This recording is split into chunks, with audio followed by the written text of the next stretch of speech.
सत्य को खोजने वाले आप सभी साधकों को हमारा प्रणाम।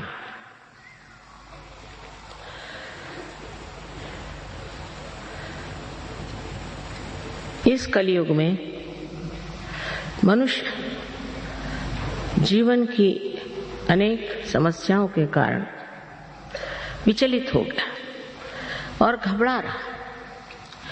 कलयुग में जितने सत्य को खोजने वाले हैं उतने पहले कभी नहीं। और यही समय है जब कि आपको सत्य मिलने वाला है। लेकिन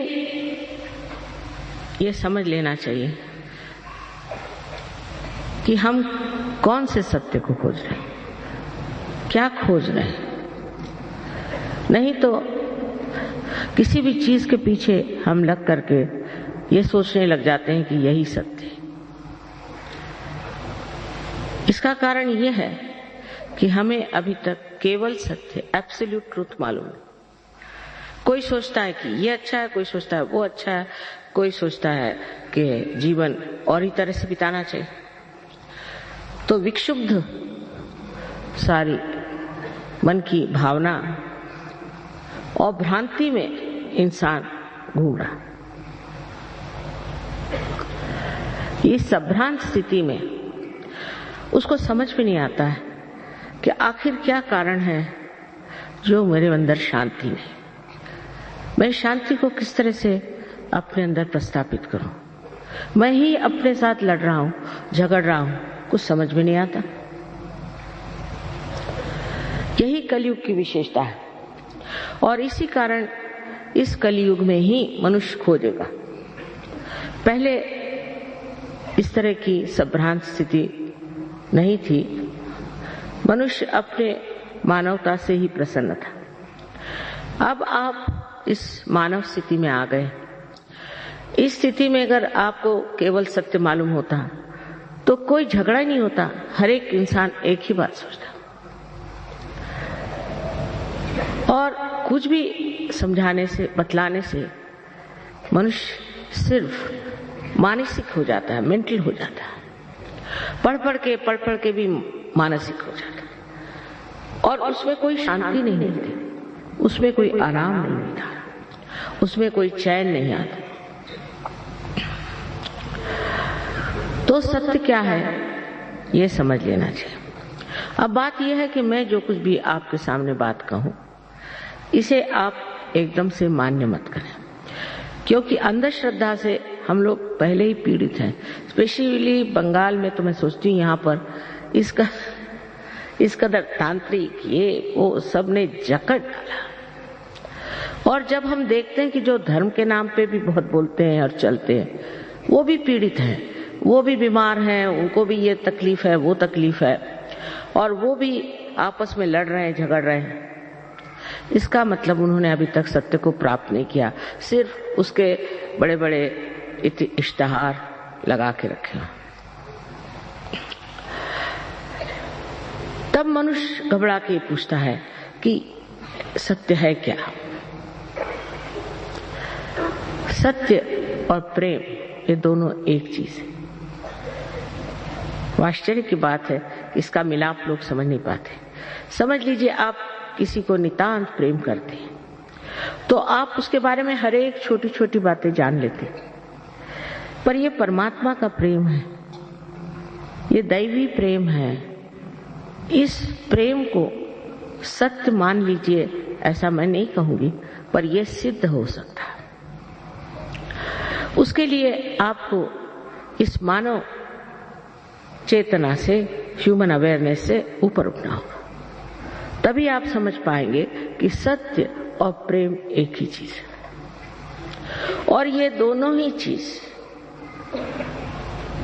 दोनों ही बातें, दोनों ही गुण ऐसे मनुष्य में होते हैं जिसने आत्म साक्षात्कार को प्राप्त कर लिया। और जिसने अभी तक आत्म साक्षात्कार को प्राप्त नहीं किया और जो सिर्फ ऊपरी तरह से बातें करता है और काफी लेक्चर देगा या काफी कर्मकांड कराएगा, उससे आज तक किसी का फायदा हुआ नहीं और न होगा। इसके लिए जरूरी है कि हम समझ लें सत्य क्या है। हम ये शरीर, बुद्धि, मन, अहंकार आदि उपाधियां नहीं, हम शुद्ध आत्मा है, ये सत्य।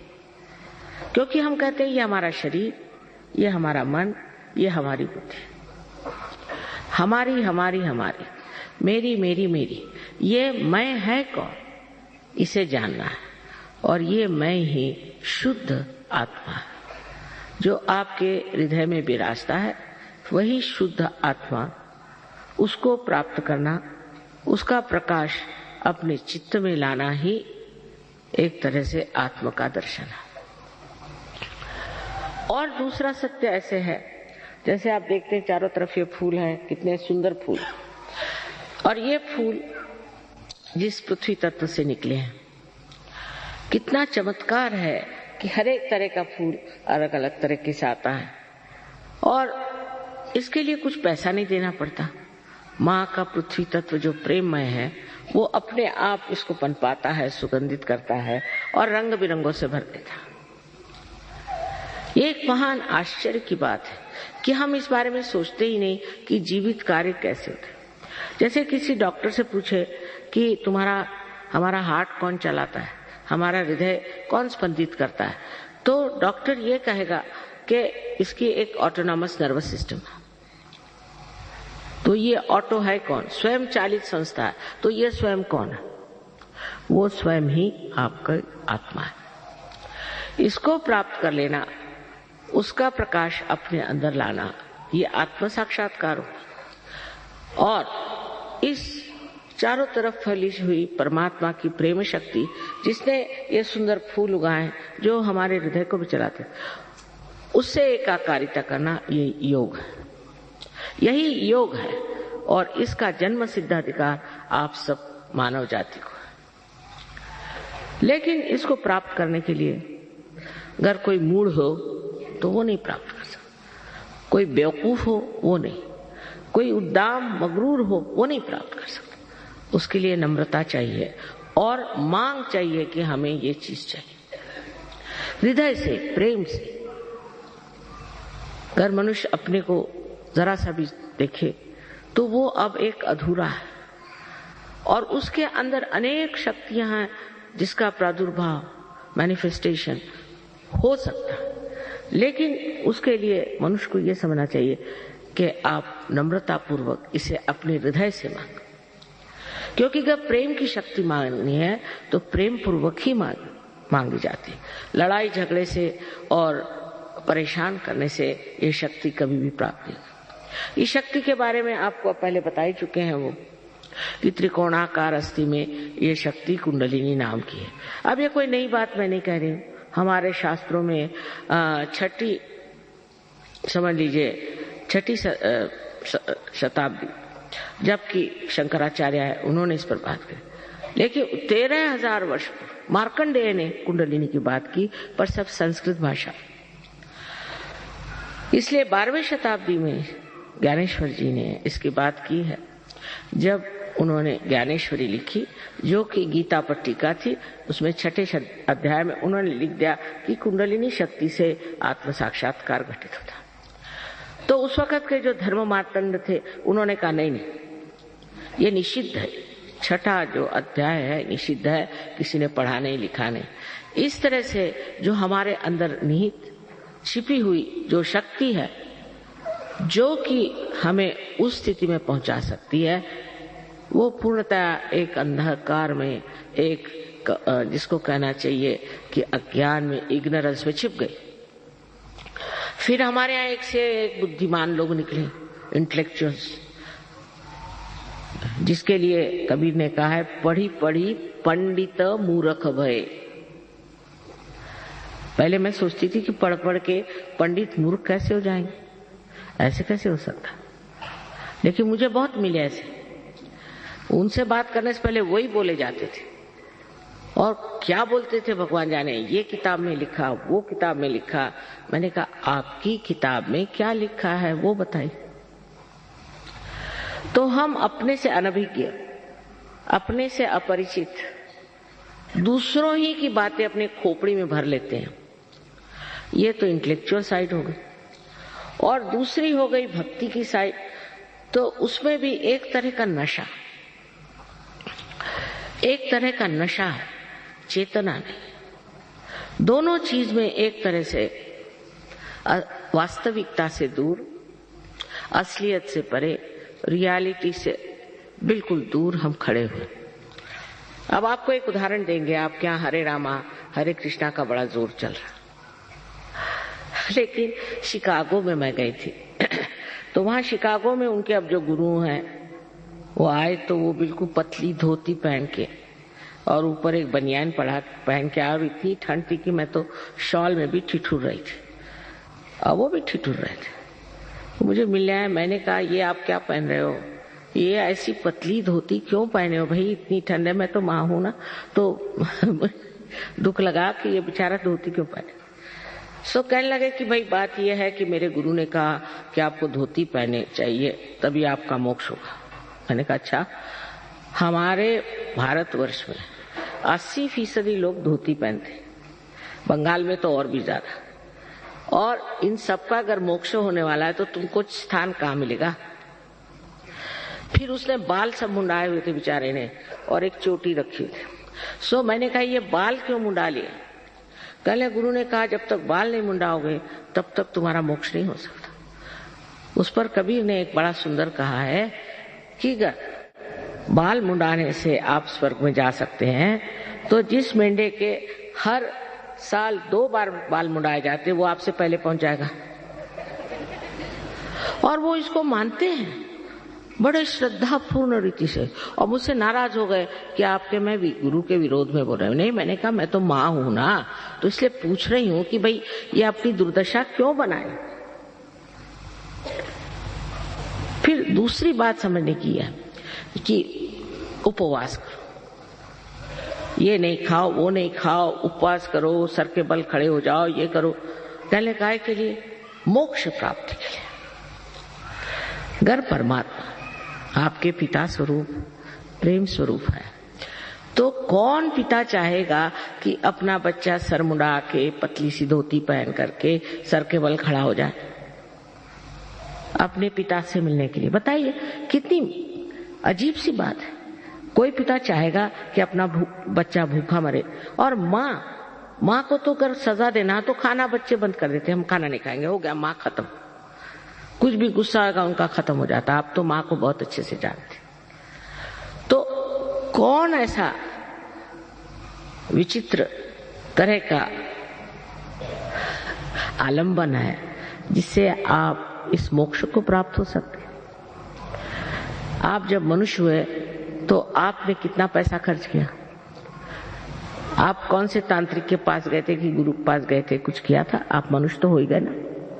तो कोई ना कोई ऐसी अंदर शक्ति है जिसे मैं प्रेम की शक्ति कहती हूँ, जिसको कि रिडम्पशन की शक्ति कहते हैं, जिससे मनुष्य का उत्थान होता है, जिससे आज आप मनुष्य स्वरूप हो गए। अब अगर ये आपके अंदर शक्ति है, समझ लीजिए, अगर है तो उसका उत्थान क्यों न किया जाए। अब इसके लिए आप पैसा वैसा नहीं दे सकते, इसके लिए आप मुझे नहीं खरीद सकते। कोई अपने माँ को खरीदता है क्या? कम से कम अपने देश में तो कोई नहीं खरीदता, आप परदेश की बात करो। तो इसको पाने की चीज क्या है? ये भी आपकी अपनी व्यक्तिगत अपनी आपकी माँ है, हर एक। और आपके अंदर जो भी कुछ है, आपका भूतकाल, आपका भविष्यकाल, आपका सब कुछ इसमें टेप रिकॉर्ड के जैसे भरा हुआ। और वो जानते ये आपकी माँ व्यक्तिगत आपकी अपनी अपनी अलग अलग माँ है, वो आपके कुंडलिनी में स्थित है। और इसकी शक्ति को अगर जागृत करना है तो उसके लिए आप क्या पैसा दे सकते हैं? घर समझ लीजिए, इस पृथ्वी में आपको पृथ्वी माँ के उदर में एक अगर बीज आपको बोना है तो वो अपने आप सहज स्पॉन्टेनियसली पनप जाता है। उसके लिए क्या आप सर के बल खड़े हो नहीं तो कुछ भी करो, उससे फायदा होगा? समझ की बात है। जो जीवित कार्य है वो सारा जीवित कार्य सहज होता है।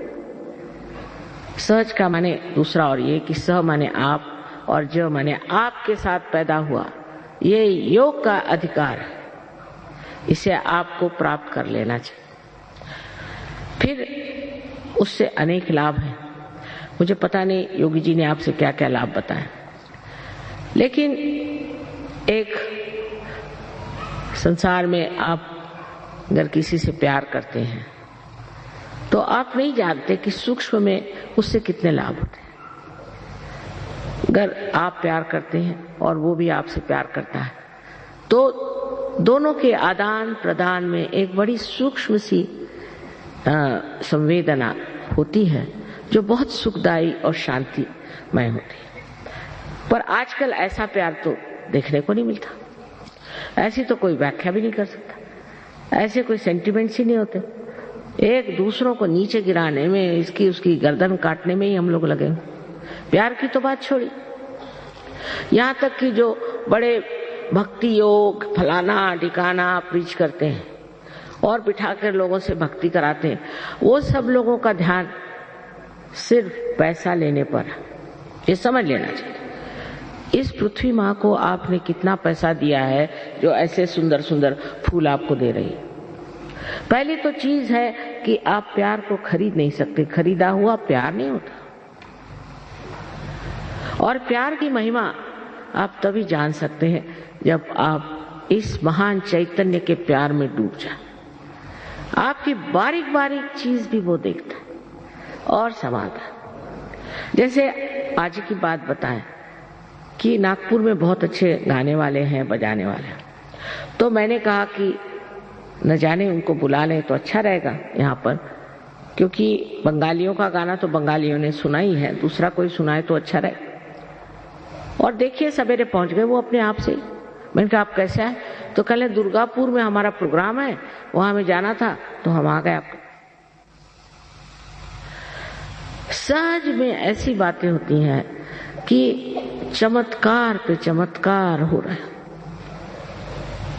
आपको मैं बताऊंगी तो आपको विश्वास देगा कि चमत्कार जिसको हम कहते हैं वो चमत्कार नहीं है, क्योंकि यह परमात्मा का क्या है, उसमें क्या चमत्कार हो सकता, वही स्वयं चमत्कार है।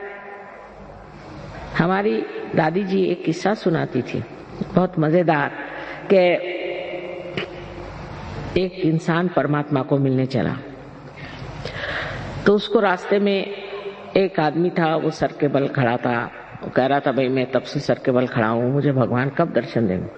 तो जरा भगवान से जाके कहो कि जरा जल्दी दर्शन दे। तो ये गए, रास्ते में दूसरा एक बिल्कुल पड़ा होता रास्ते के किनारे, तो उसने कहा कि भाई भगवान ने आज मेरे खाने की व्यवस्था नहीं करी, उनसे जरा कह देना मेरे खाने की व्यवस्था रखे। पंखा चला तो पंखा भी चला गया।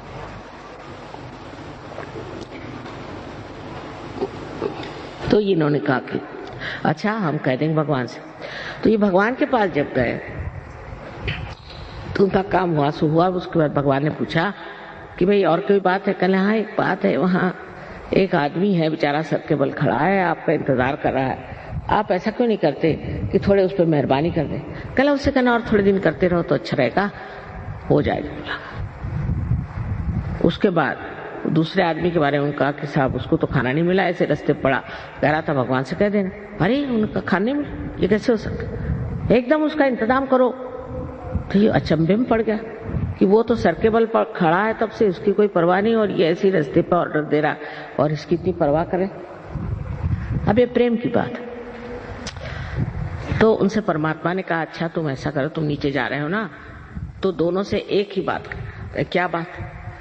कि मैं भगवान के यहाँ गया तो एक सुई के टोक में से उन्होंने सुई के छेद में से एक उसमें से ऊँट निकाल दिया, बस इतनी बात करना था।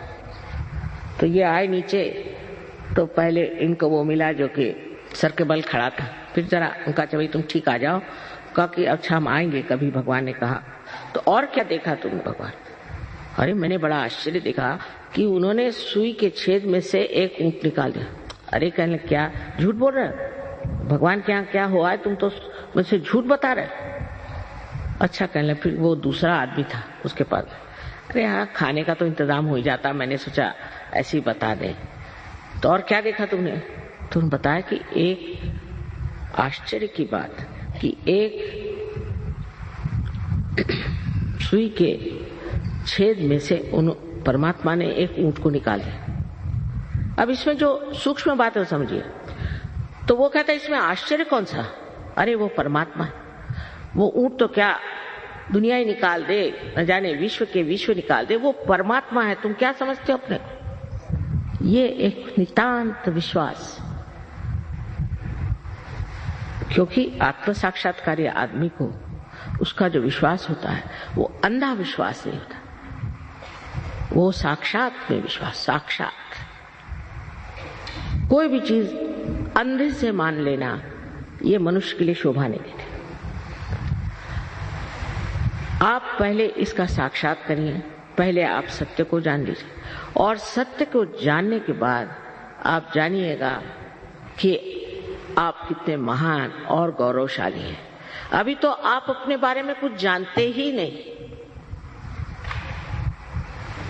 जैसे कि किसी छोटे गांव में चले जाइए जहां बिजली नहीं कुछ नहीं, और टेलीविजन ले जाइए और उनसे कहे कि देखो इसमें सब तरह की फिल्म आएंगी, फोटो आएंगे, ये कहला ये डब्बे में, इस डब्बे में, कहला हाँ इसी डब्बे में। जब उसका कनेक्शन हो जाता है तो वो हैरान, इस डब्बे में चीज कैसे है? ऐसे हम भी अपने को एक डिब्बा समझते हैं।